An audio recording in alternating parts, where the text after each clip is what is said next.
Hello, everyone. Dr. Rush here again with a little tidbit of information that I think would be very helpful for a lot of women. So, a lot of women often come into the hospital, into labor and delivery triage with the complaint of losing their mucus plug. Okay, what does that mean? Okay, so what is a mucus plug even? The mucus plug is actually a bit of mucus that sits inside of the cervix, essentially over time before the cervix dilates, and it sort of is protective to a certain extent. So, when the cervix starts to dilate at some point in the pregnancy, some women will lose the mucus plug, and the mucus plug can look kind of gelatinous at times, or it can be sort of like a white, sort of yellowish, creamy, not necessarily creamy, but more of a gelatinous sort of texture or look to it. And maybe just a tad bit of blood tinge that can sometimes be, mixed in with it. But what does that really mean? It just means you lost your mucus plug. That's it. A lot of women have this happen later in gestation, likely third trimester, when they're probably 34, 5, 6+ weeks.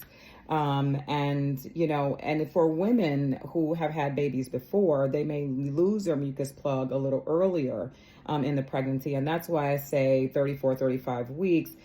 Because the body just sometimes, in certain women, just get ready a little bit faster.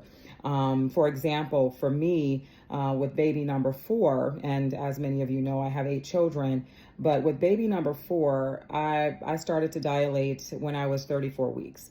And so by the time I was 39 weeks, I was dilated to 4 and had been for weeks, which doesn't necessarily mean that you're in labor. It just simply means that your body's just kind of getting ready. So losing your mucus plug doesn't equate to labor. That's the point here. If you are contracting consistently 5 minutes apart or less, and those contractions are not going away with rest, water, or food, or you're experiencing these contractions, and even though they may not necessarily be like 5 minutes or less apart, or they may be a longer frequency, but they're starting to become more intense, then I think it's reasonable to be seen on labor and delivery and the triage. But just losing the mucus plug itself, that's not necessarily an emergency. And so if in fact a woman is experiencing bleeding and that kind of thing, then yes, that is something to definitely be seen for. But as I always say, in any of these circumstances, it is always best when you have these experiences, when in doubt, call your primary OB.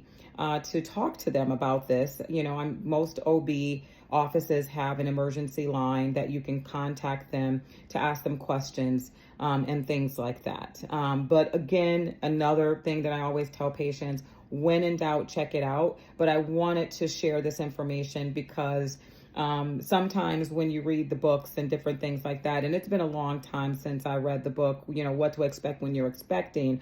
But I do remember when I had my first baby 26 years ago, reading about this idea of the mucus plug and not really understanding what that meant at the time, and not necessarily knowing that losing your mucus plug didn't necessarily mean that you were in labor. So I thought that this would be helpful for those people who do read books, and I don't know, again, what those books say anymore. And maybe I should look that up, so that I can better help you guys as time goes on to sort of extrapolate what that really means when these books say certain things. But essentially, you losing the mucus plug is not necessarily an emergency itself, unless there are other things associated with it. But again, this is just educational. And, when in fact you think that there's something going on, again, as I always say, as I said already, when in doubt, check it out, and always call your primary OB for questions. All right, guys, I hope this is helpful. Bye.